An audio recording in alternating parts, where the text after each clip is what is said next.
this exercise of the difference between ilm and hikmah is so profound. I was once giving a khutbah about an ayah, and I didn't use any, I try not to use terminology in my khutbahs. I try to be as like, some non-Muslim just walked in, he's sitting in the back, I don't know. Some taxi driver who hasn't been in a masjid for 15 years decided to walk in today and put down his beer bottle, I don't know. So I'm going to talk to that guy when I'm giving a khutbah. But there were imams in the masjid. They were attending the khutbah. There were people of knowledge, and and they come to me after. They're like, brother, you didn't quote a single mufassir, you didn't quote a single hadith, you didn't quote a single. I was like, so what do you remember what I said? And they say, yeah, I remember what you said. I was like, okay, let's go through it. So behind everything I said were a couple of ayat, were a couple of mufassirun, were a couple of hadith. They're like, why didn't you say it? It's like, because it wasn't for you. I wasn't giving a khutbah to impress you. I was giving a khutbah for that guy back there. SubhanAllah. Right? So it could be that, in my view, what's happened in the da'wah scene, there's a few problems that have happened in the da'wah scene. If anybody knows my work, I'm not in the business of criticism of any individual. But as general trends, I can have observations, right? My first observation is there's different kinds of problems. One of the problems is we've created a romantic relationship with sounding intelligent instead of actually saying something of substance. Like just throw big words at people, show off how much Arabic you know, show off how much stuff you can quote, and then look a certain way to come across as a certain elevated figure or whatever. Like the appearance of it and the language of it has become more important than the substance of it. And I think that's very artificial, and you might be impressed. Some people might get very impressed with you, and you might even develop a cult following that way. It's good for you, but I don't think it's good for da'wah itself. I don't think so. So that's one sort of problem. Another sort of problem is that I'll use the word seduction. I think a lot of young people that want to enter into disseminating Islam, doing da'wah work, they've been seduced by the algorithm. That's what I think. Yeah, I have this term. It's been picked up by many people. I call a lot of the brothers who engage in the da'wah in that way, I call it a form of algorithm prostitution. So, okay. And the reason I mention that we because end up in the same neighborhood. Yeah. and I actually call some da'wah organizations that use those type of people da'wah pimps. Now, I know that sounds really harsh, but I do it deliberately from a psycholinguistic perspective because I've had enough, man. It's crazy. It's crazy. Like, someone's doing something only because it's going to give them traction, only because they give them likes. So what happens and I just want to, so people don't misunderstand me. What I mean by that is, I'm not saying you can't use the algorithm for Allah-centric goals, right? But if you're using the algorithm for other than an Allah-pleasing goal, and you're using Islam just as a kind of veil or a guise to ensure you get maybe money, likes, shares, and fame, that's the problem.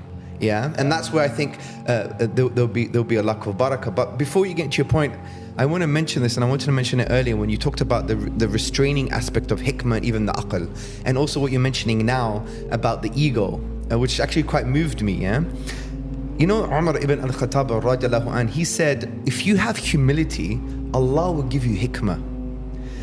And obviously we previously talked about in Surah Yusuf concerning hikmah being linked to virtue. Yeah.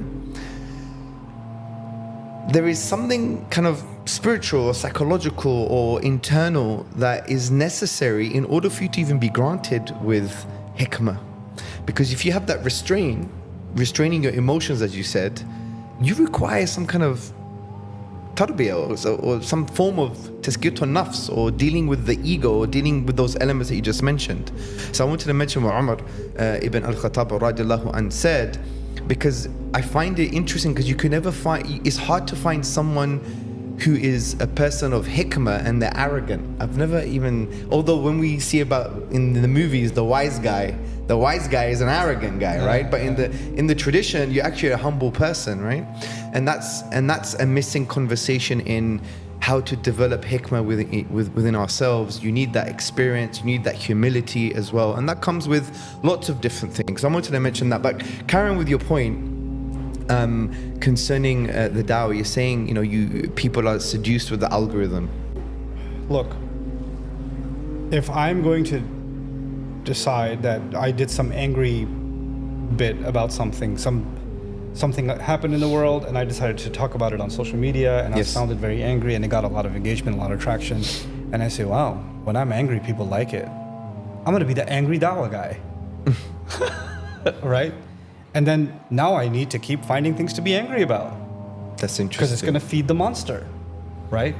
And now I'm running out of things to talk about. So now I'm gonna just start picking at scabs, find anything anybody said that I can just act really peeved about, and then it'll just feed this monster, because that's how I've branded myself, right? There's somebody else that becomes the feel-good guy. I'm just gonna make people feel, warm and fuzzy. I just want them to be positive, man. That's all I care. And there's terrible things happening. No, be positive. It's so positive. Like you're surrendering yourself to this brand you've created for yourself, and this audience that you've built around that brand. It's no longer about a message that you wanted to benefit from yourself first and then give to somebody else. The only reason you're even looking to turn the camera on and turn the mic on is because you want to give something to the world. But like hikmah would be who's the first beneficiary of hikmah? Who's the first beneficiary of the aql? Is the self, right? So al-ina'u bima fihi yandahu, the container pours out what it contains. If I'm on a constant path to learning, not for the camera, not for an audience, for myself, when I'm on a constant path of learning, I come across profound insights. I come across something that truly benefited me, and now I'm genuinely desiring to share that with others that can benefit from what I benefited from, right? That's a very different mindset than I just need content. I need to talk for the sake of talking.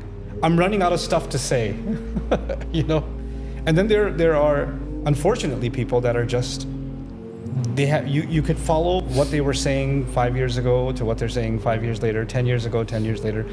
They're the same person. They're saying the same exact things. Or they've changed because they know what the algorithm wants from them. They've been consumed by the algorithm. Right, and both of those are a problem. Yeah, absolutely. Everybody should be evolving. Everybody should be changing. They should be growing. There should be some level of introspection all the time, right?